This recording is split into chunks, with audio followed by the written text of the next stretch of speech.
Baik, assalamualaikum warahmatullahi wabarakatuh. Perkenalkan, nama saya Farhan Abdul Goni dengan NPM terakhir 100. Di sini saya akan melaksanakan tugas praktikum ekonometrika terkait penggunaan aplikasi SPSS untuk menerapkan 4 data materi. Yang dimana materi pertama adalah materi tabulasi silang dengan data employee. Materi kedua adalah transform and compute variable dengan data grades. Yang ketiga adalah materi tentang record variable dengan data test market, dan materi terakhir adalah merge dengan data grades dan grades raw SIV. Kita masuk ke materi pertama dalam penggunaan praktik aplikasi SPSS, yaitu materi tabulasi silang pada data employee atau data karyawan. Tabulasi silang atau cross tabulation pada prinsipnya itu menyajikan data dalam bentuk tabulasi yang meliputi baris dan kolom dan data untuk penyajian cross tab, yang dimana data tersebut memiliki skala nominal atau dengan kategori nominal. Kita di sini menyajikan data ini dengan menggunakan data employee atau karyawan. Kemudian setelah masuk ke dalam datanya, di sini kita masuk ke dalam table analis, kemudian klik deskriptif statistik, kemudian kita masuk ke bagian cross tab. Nah, di sini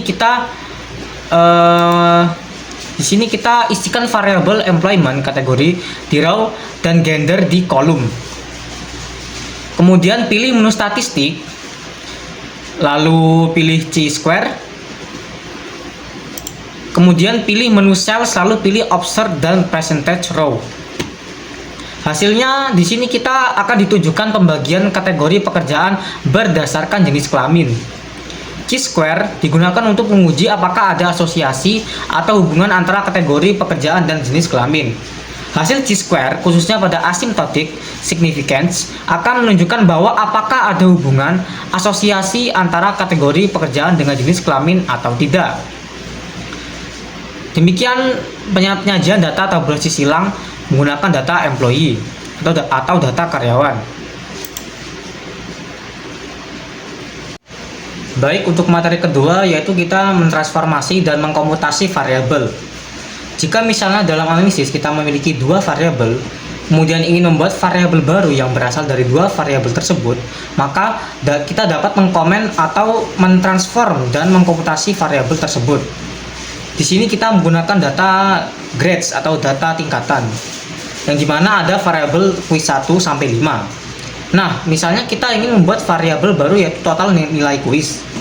Di sini kita bisa memilih ke pengaturan command transform, lalu klik compute variable. Setelah itu akan muncul box seperti gambar yang ada di layar ini. Kemudian pada kolom target variable, masukkan nama variabel baru. Misalnya contoh di sini kita masukkan variabel total. Jika ingin ditambahkan label, kita juga bisa mengklik type and label, kemudian tulis labelnya. Pada kotak numeric expression, masukkan variabel dengan notasi quiz 1, quiz 2, quiz 3, dan seterusnya hingga quiz kelima. Setelah itu klik OK. Kemudian setelah berhasil dan muncul pada output window di layar, akan muncul laporan terkait hasil target variabel yang kita masukkan. Setelah berhasil, maka akan muncul variabel baru yaitu variabel total. Sekian dalam komputasi materi kedua terkait transform dan compute variabel.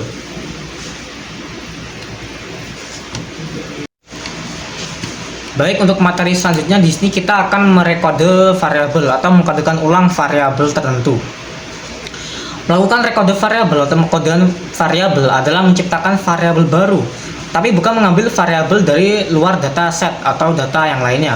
Melainkan di sini kita akan mengelompokkan variabel yang sudah ada dalam data set ke dalam beberapa kategori. Misalnya, seorang guru memiliki data nilai siswa, tapi dia ingin melihat nilai siswa berdasarkan kategori. Berapa orang yang mendapat nilai A, B, C, dan seterusnya. Sebelum melakukan record, peneliti harus menentukan pengelompokan datanya. Misal untuk latihan, di sini kita menggunakan file data test market. kita akan melakukan record terhadap data sales dengan mengelompokkan jumlah penjualan menjadi dua, yaitu rendah dan tinggi. Untuk penerapannya sendiri di sini kita akan pergi ke pengaturan, lalu klik comment, transform, kemudian record into different variable. Setelah itu akan muncul box seperti gambar yang tertera pada layar.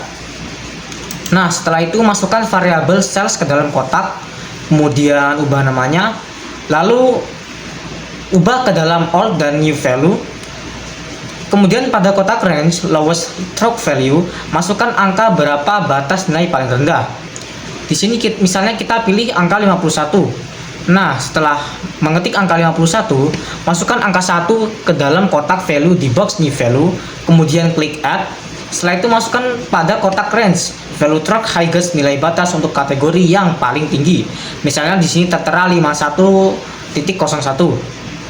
Kemudian masukkan angka 2 di value box new value, klik add, setelah itu klik continue. Nah, setelah berhasil melakukan record, maka di output yang tertera pada layar window ini akan muncul laporan. Setelah berhasil melakukan record, akan muncul variabel baru dalam dataset dengan nama sales record. Setelah berhasil melakukan record, maka di output window akan muncul laporan. Kemudian terakhir, setelah berhasil melakukan record, akan muncul variabel baru di dalam dataset dengan nama sales record. Kemudian untuk materi terakhir itu di sini kita akan menggabungkan file data atau merge data file. Jika data yang ingin dianalisis berada di dua file yang berbeda, maka data tersebut harus di-merge. Di SPSS ada dua command yang dapat digunakan untuk merge file, tergantung dari kebutuhan. Command pertama adalah add case, yaitu adalah perintah untuk menggabungkan subjek dari dua file SPSS yang berbeda. Command kedua adalah add variables, yang dimana adalah perintah untuk memasukkan variabel baru dari file SPSS yang berbeda ke dalam dataset yang akan dianalisis. Sebelum melakukan merging, ada beberapa yang harus diperhatikan, yaitu yang pertama adalah format file yang akan di-merge harus sama. Yang kedua, pastikan bahwa format dataset yang akan di-merging sama. Pastikan bahwa sesuatu yang sama antara file dataset yang akan di-merging. Dan kemudian yang terakhir adalah pastikan apa yang ingin di-merging, yaitu variabel dan subjek. Untuk penerapannya sendiri, di sini kita akan menggabungkan file menggunakan data grades up dan grades raw SAV. Buka kedua file tersebut. Jika kita ingin memasukkan data sepadan baru, pilih command data, merge files, kemudian klik add cases. Setelah memilih add cases, maka akan muncul box seperti gambar di samping. Kemudian klik continue. Setelah itu, jika ingin memasukkan variabel baru dalam dataset yang akan dianalisis, gunakan command add variable. Untuk latihan, kita masih menggunakan data grades AV dan grade call SAV. Dalam dataset grade call SAV ada satu variabel baru, yaitu IQ dan PRFGPA, yang dimana variabel ini akan dimasukkan ke dalam dataset grades SAV. Baik, kemudian jika kita ingin memasukkan variabel baru dalam dataset yang akan dianalisis, digunakan command add variable. Namun, untuk latihan kita masih menggunakan data grades SAV dan grade call SAV. Dalam data grade call ada satu variabel yaitu IQ dan PRFGPE, yang dimana variabel ini akan dimasukkan ke dalam dataset grades SAV. Sekian penjelasan tugas praktikum dari mata kuliah ekonometrika terkait 4 materi yang akan dijabarkan untuk penerapan aplikasi SPSS. Kurang lebihnya saya mohon maaf. Kepada Tuhan saya mohon ampun. Saya akhiri walau muwaffiq ila aqwamit thoriq. Wassalamualaikum warahmatullahi wabarakatuh.